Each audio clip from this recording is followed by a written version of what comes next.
Hi everyone, welcome back to my channel, and thank you very much for joining me here again today. The last time we were here, we spoke about the case of Jocelyn Smith, or an update rather for that case, and how the closest people and those who were supposed to protect her betrayed her in the worst way possible. And if you would like to know what happened and who got arrested, I'll put the link up here for you. So for today's case, we're kind of still on the same wavelength with regards to Jocelyn's case, obviously completely separate, but on the same kind of wavelength. And it is something that is clearly very relevant in South Africa and has been relevant for a long time. But for today's case, we are going to talk about how the comforting, warm lights of the barbershop sign behind all of that harbored incredibly horrendous secrets. And these dark secrets will be brought to light by one girl. And once police raided this small business, out came an avalanche of secrets and horrors. So with that being said, let's get into today's case. Intended for mature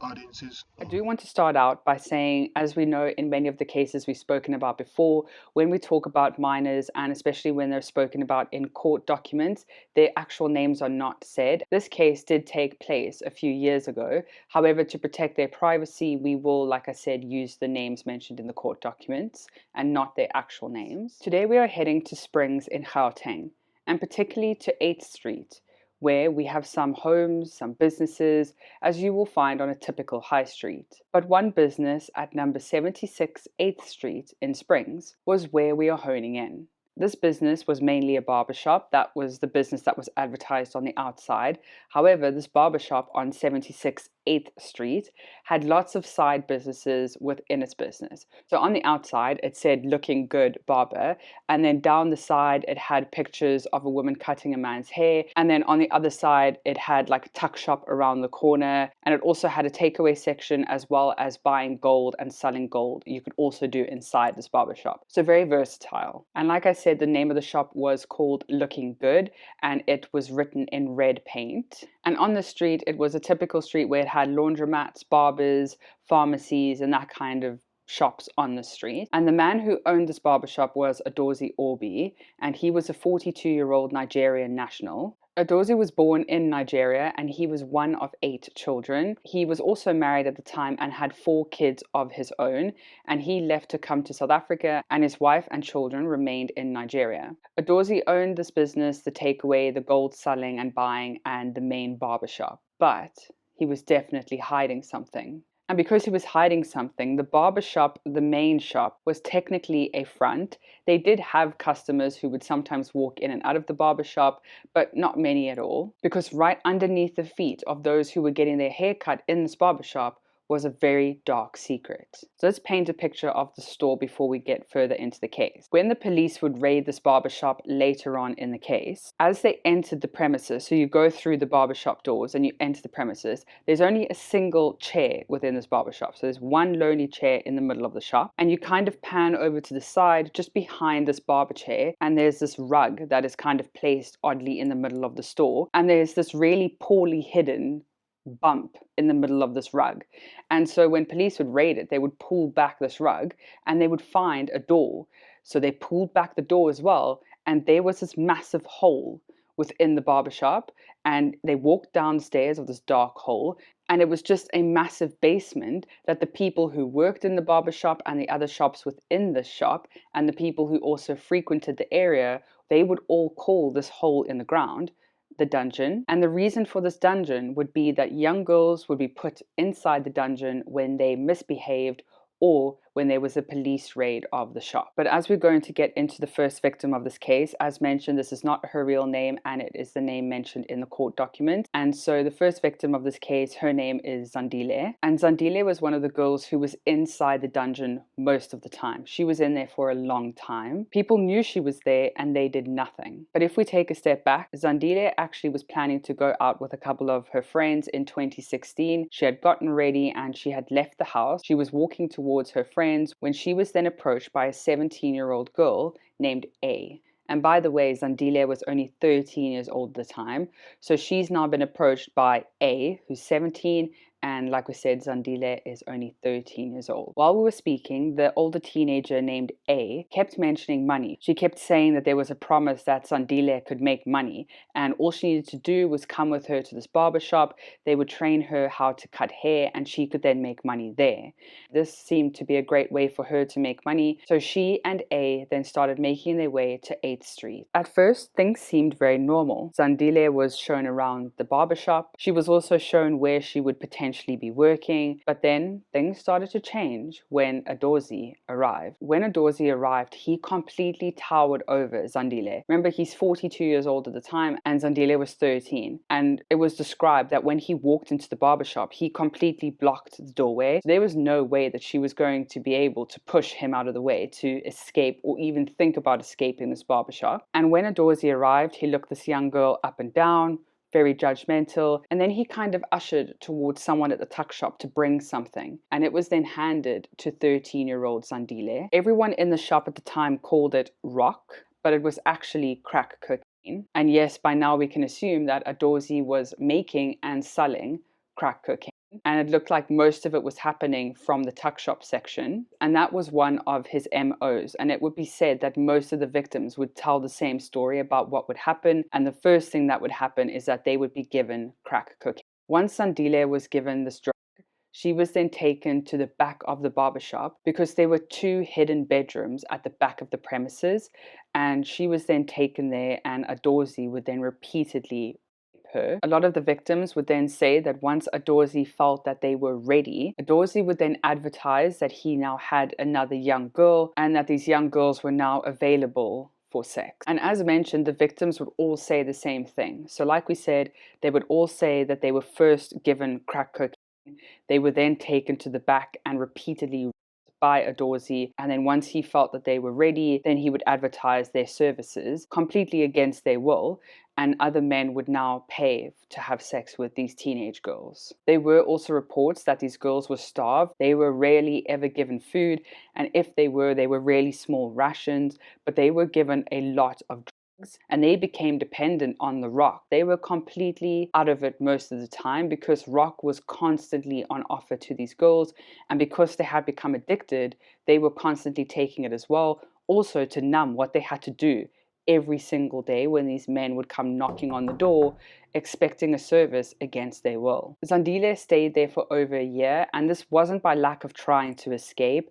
She tried to escape on multiple occasions, and when she did manage to escape, she was often brought back, and when she was brought back, she was beaten and severely starved for days. And one time Zandile did manage to escape, and she got quite far, and she actually managed to flag down a police officer. The police officer was then listening intently to what she was saying, and he lied to her and said, "Okay, get back in my van, we'll take you to the police station." Zandile then got into the van, and she was driven straight back to the barbershop on 8th Street because Adorsi Orbi was paying some police officers to make sure that they knew exactly when raids were happening, if the girls escaped, to bring them back, and to be protection sometimes for the business. So within this police station, quite close to where the girls were kept, some of the police officers were on Adorsi's payroll. When Zandile was brought back, sadly she was beaten and kept in the dungeon for months. And during this time that she was in the dungeon, she was also there because there were a lot of police raids. But when the police raids happened,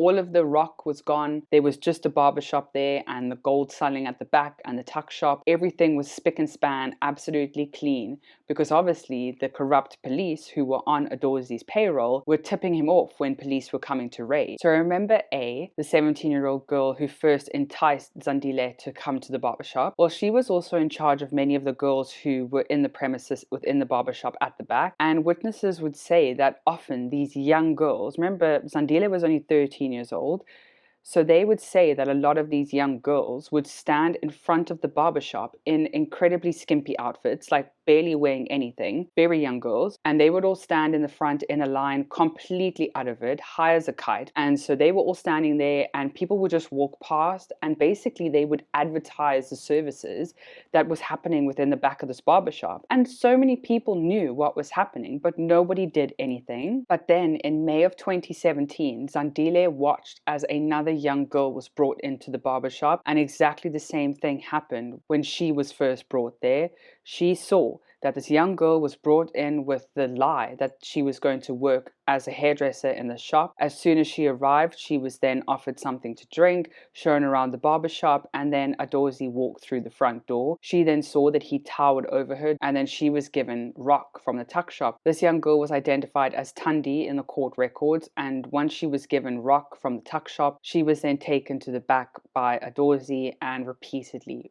A couple days later, another young girl would walk through that front door, and her name was identified as Unati in the court document. Both Unati and Tundi for the next couple of months were pumped with this rock from the tuck shop and repeatedly raped again and again by Adorsi. Unati and Tundi were both from Mpumalanga and both lured to the barbershop by A. But Unati's parents were not having it. Even though she lived in a completely different province, her parents kept in contact with her very often, and as soon as Unati was not replying to any messages or not calling the parents back, her parents immediately went to the police station. And surprisingly, one of the police officers inside the Mpumalanga police station, they were actually speaking to police officers in Gauteng about this particular case. They just happened to stumble upon a detective who was working closely with the detectives in Gauteng about this case specifically, because there were rumors that there were a lot more girls, but only the 3 that we are talking about were identified and would be part of the trial later on. So at first, the detective at the Mpumalanga police station speaking to Unati's parents,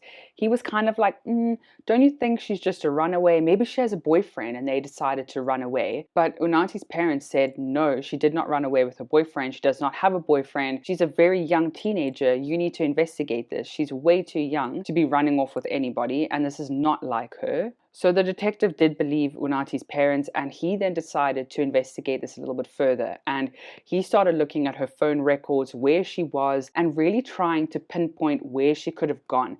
Okay, he knew that she lived here. Who did she call? And he slowly but surely tracked, okay, she on that day went from this spot in Gauteng to a taxi rank in this area of Gauteng. Then she decided to head here.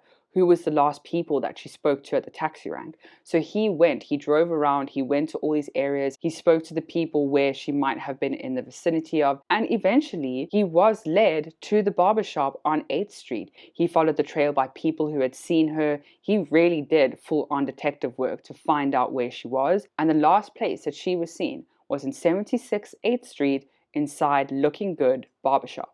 And the detective then started to speak to some of the Gauteng police who were working on this case. And the Gauteng police who were working on the case with the Mpumalanga police, the detectives thought that there may be some rats within this case, because the one detective who was really working hard on this case, because they kept going to the barbershop for the raids of apparent drugs that were being sold there, they kept hearing murmurs that there were drugs being produced and sold at this premise. So he was kind of working on this case of trying to get the drugs from this barbershop. And then the Mpumalanga police officer kind of connects with him and says, something else very suspicious is happening here.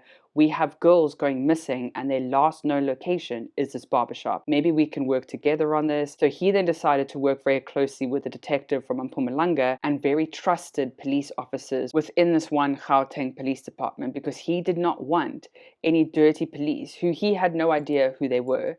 But he didn't want this leaking, because all the times that they had gone there for the raids, someone had tipped them off.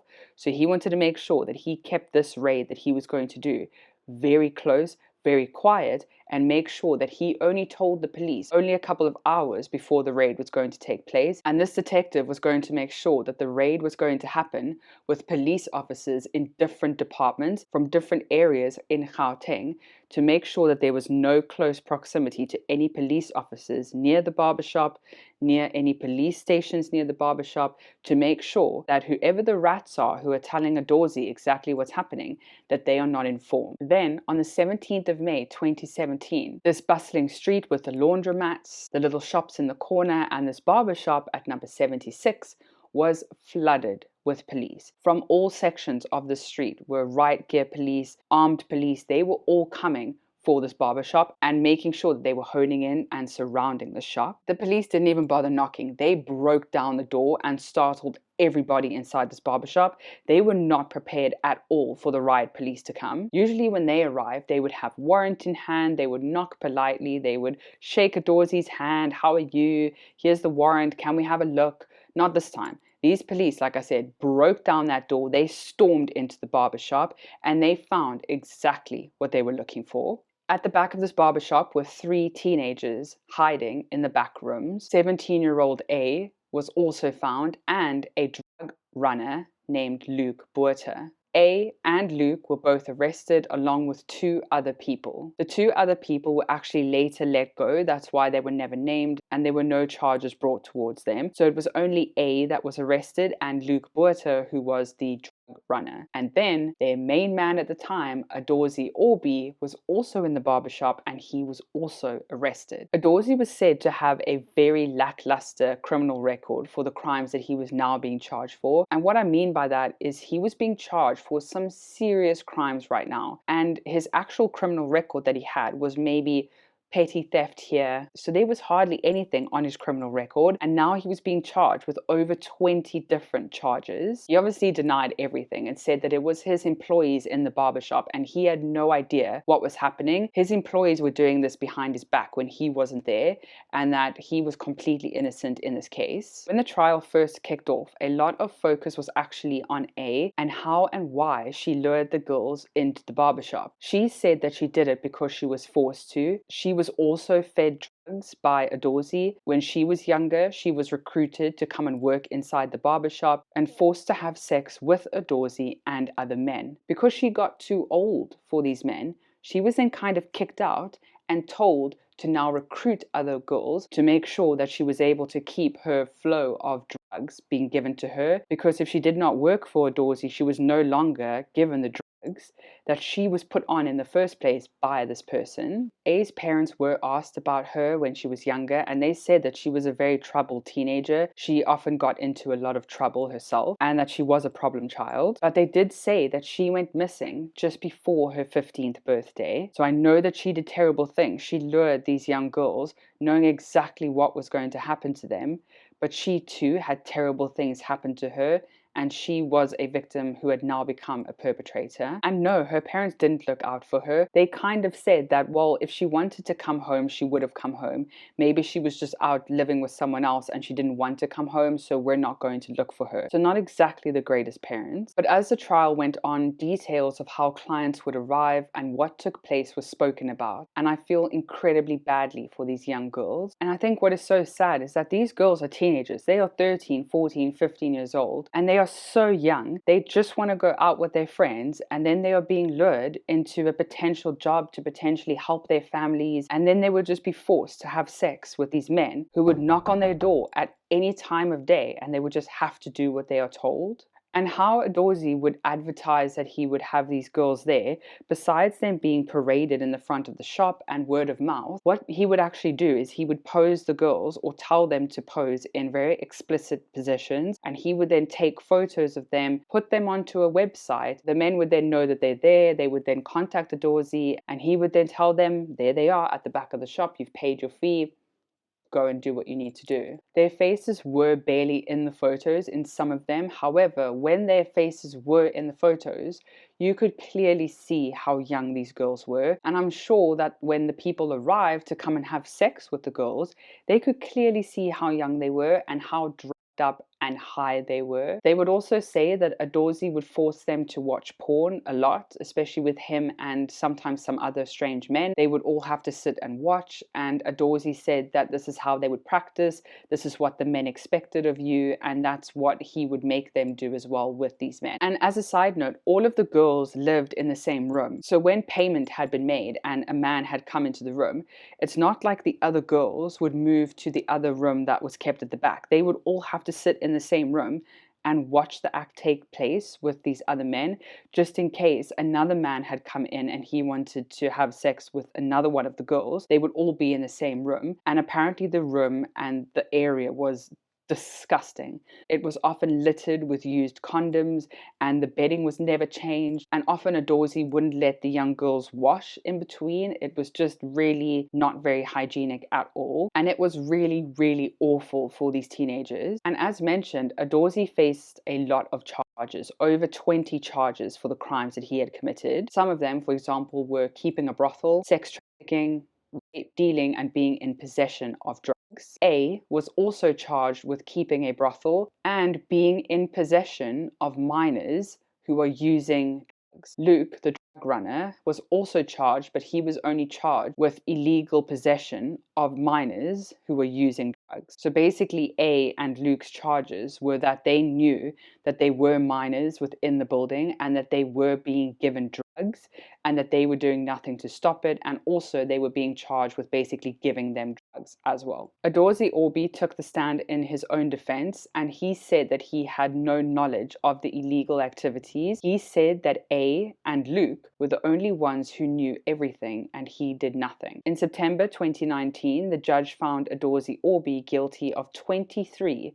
of the 29 charges against him. The judge also found A guilty of the charges against her and Luke guilty of his charges. The judge, rightly so, was absolutely scathing with the three who were up for their sentencing. He was not holding back at all. In the end, he basically said that Adorsi stole from these young girls every single day that he held them captive. Not only did he kidnap them, he also said that he stole a piece of their soul almost every day when he would allow these men to come in and rape them. He also said that forcing and taking images of these young girls and putting them on the internet is disgusting. And he said that Adorsi stole their youth and their childhood. In the end, Adorsi Orbi was sentenced to 6 life sentences and an additional 129 years. So he is never going to leave prison, rightfully so. With regards to A, she was often watched by a social worker because when she was arrested, she was still technically a minor at 17 years old, and she often had a social worker with her,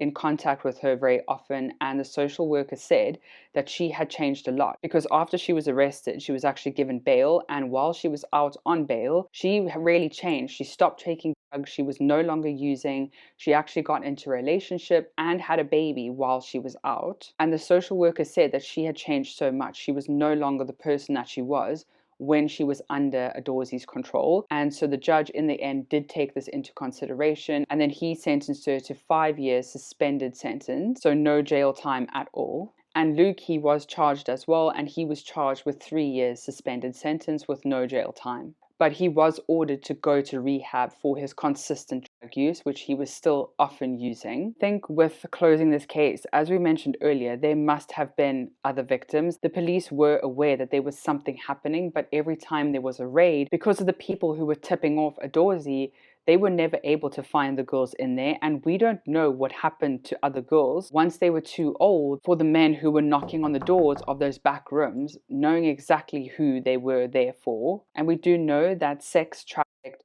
or kidnapped victims are often murdered when there is no more use for them. So we don't know what happened to these girls. There are so many children who go missing in South Africa every day. And I think what is also quite shocking is that this was happening in a barbershop. On an average street, this could be our neighbors. We don't know what's happening next to us behind closed doors. And also another question is, what happened to the men who were knowingly going into these rooms and raping these young teenage girls? Who are they? Where are they? They could be our friends, our neighbors, our brothers. We don't know who they are and we don't know where they are, which is really scary stuff. So let me know what you think of this case down below. I hope you all have a great day further. Please stay safe out there, and I'll see you again next time. Bye.